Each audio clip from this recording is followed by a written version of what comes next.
Hello, my name is Joseph Kayany from Western Michigan University.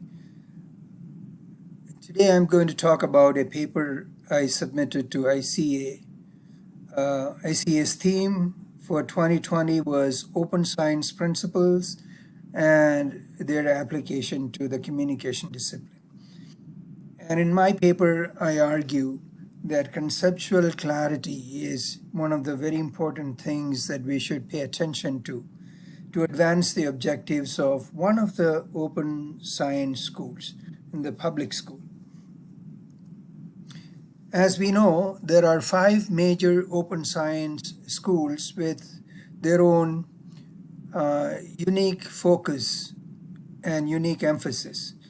The first is the infrastructure school that advocates a technological architecture that will facilitate collaborative research practices. And the second is the measurement school that pays attention to alternate review procedures, impact measurements, and more efficient publishing formats. And the third, the democratic school that promotes access to products of research, research publications, scientific data, etc. And the fourth is the pragmatic school that advocates collaborative research to advance scientific knowledge. And finally, the public school that advocates broader access to the research process itself and attempts to increase the comprehensibility of scholarship, scientific knowledge. And that is the school, the public school, that this article is focused on. The public school. The public school's primary objective is to improve the comprehensibility of scientific knowledge, make it easy to understand, make it useful to the general public. And as scholars, we all realize that it is not so easy. Scientific jargon may be difficult to break down to layman's terms. It's not easy to explain nuclear physics to a high school dropout.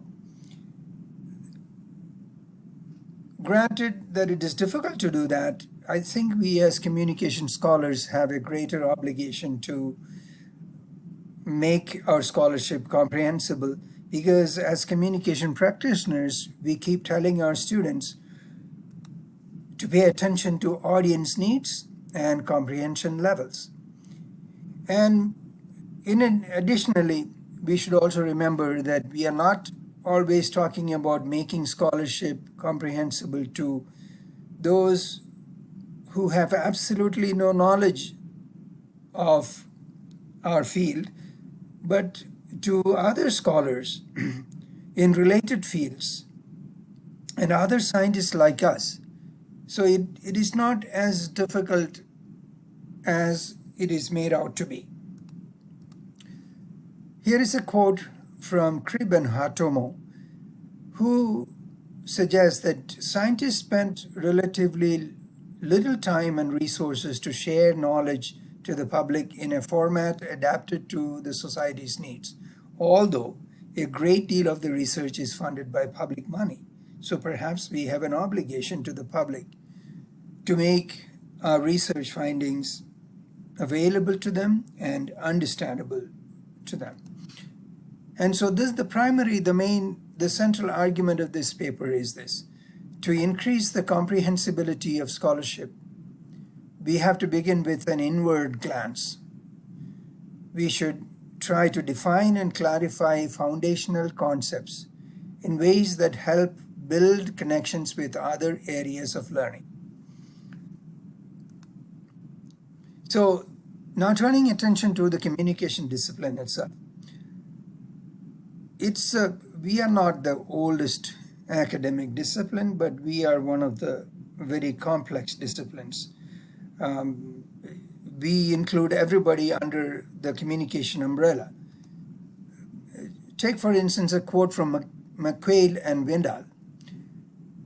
They suggest that various academic units that claim a place in the communication tent seem to have little in common by way of theory, method, or aim.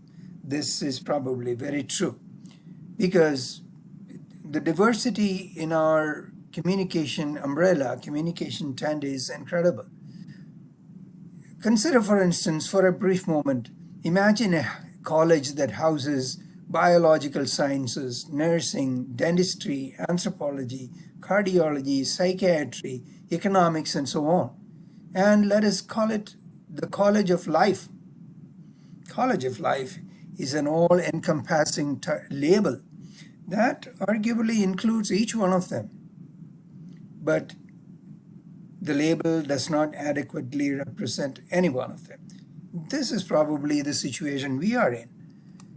We have, under the communication umbrella, take for instance what National Communication Association has listed on their website. NCA lists 19 different tracks in the under the communication field. Anything from health communication to political communication, intercultural communication to digital communication or legal communication. It's a wide range of sub-disciplines with very little in common. And then in addition, look at the keyword communication in the titles or labels of disciplines.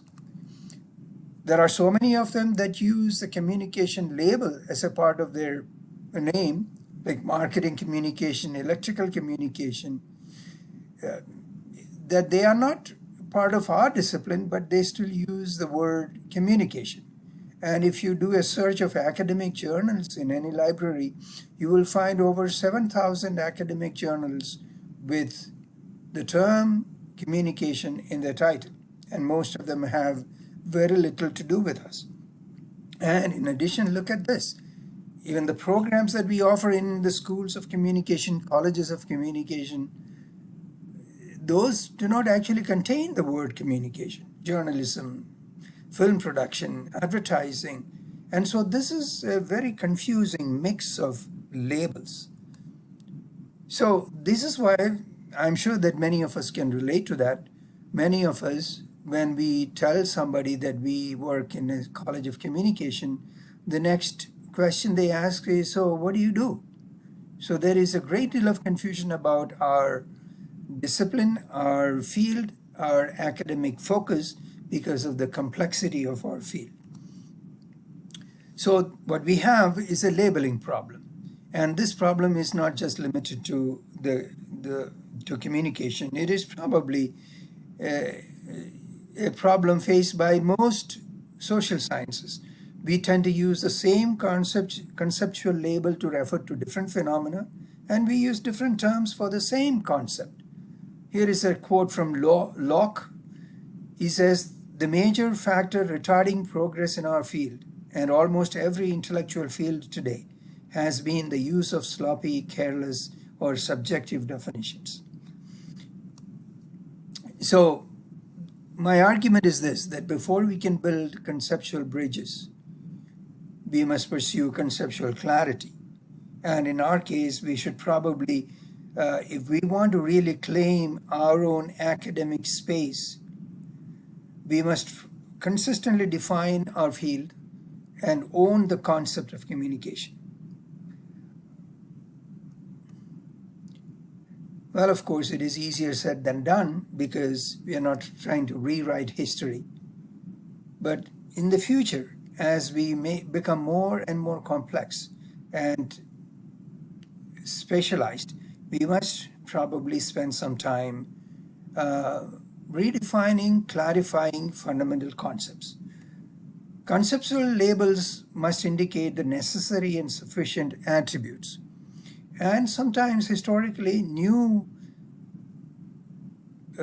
attributes may needed to be incorporated. For example, with an increase in robotic communication, is human-to-human communication an essential attribute? Can we call machine-to-machine transmission of data communication? So these are some things that we should consider before things get out of hand. And then, is the transmission of information a necessary condition?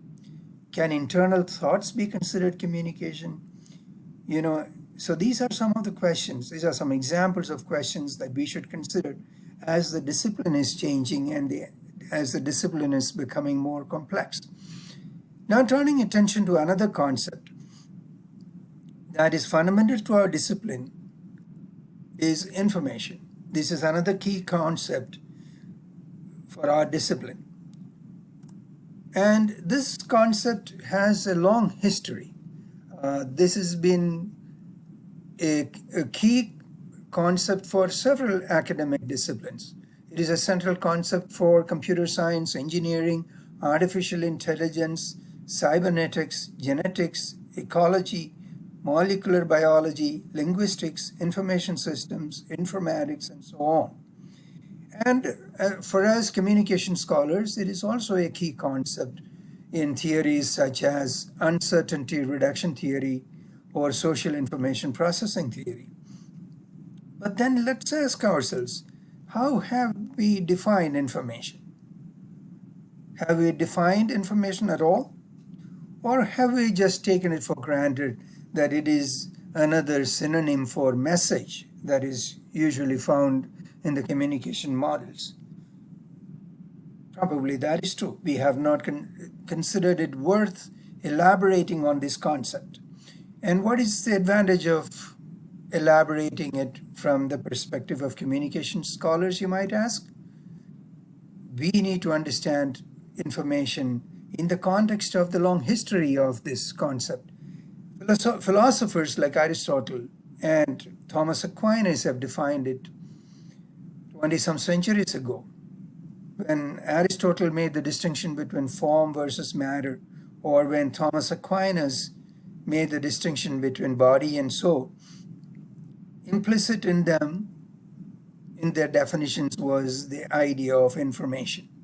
And later on, scholars have defined information as the intrinsic organizing principle of all phenomena. That's another popular definition of information. More recently, scientists have tried to quantify information by defining it as a measure of probability. Or there are others who see information as the intermediary stage in the data information knowledge triad. These are the three steps in information processing, and information is the intermediary stage. So these are all different ways other scholars have defined it. Other philosophers and scientists have defined it. And we have to also remember that we live in a society that is very often called information society. We are supposed to be suffering from information overload. Many of us are information workers. And so information has become a key concept not only for our discipline, but for modern life as a whole. Now let's look at some of our definitions. Information as there have been some attempts to define information as a part of the communication process. So the efforts to conceptualize information as an integral part of the communication process has been attempted. For instance, this is how information is defined by some scholars. Ideas in the mind are formulated and encoded into symbolized stimuli, and that is information. The encoded idea into sensory stimuli is information, which when transmitted through a channel is received by another person, decoded and understood. So this is the communication process in which information is the process of encoding ideas in the mind into transmittable stimuli. So that puts communication front and center. The connection between information and communication becomes very, very strong. And our models, for instance, what we do, we actually have the traditional SMCR model: source, message, channel, and receiver. If you look at this model, we recognize that the message is indeed information. But compared to the term message, information is a much richer concept. So it has a richer history and it is integral to other disciplines. And so one way to incorporate information into our discipline and make it more important is to substitute the term message with information. So how does it benefit us? First of all, defining information in terms of communication and incorporating into our traditional communication models will help us build conceptual bridges with other disciplines who consider information as central to their discipline. And it will also help us position communication as integral to information. So in conclusion, the central tenet of this paper is that we must devote more time clarifying core concepts and defining them in ways that help us build theoretical connections with other disciplines to achieve one of the primary goals of open science, that is the comprehensibility of scholarship. Thank you. So if you have any questions, please email me.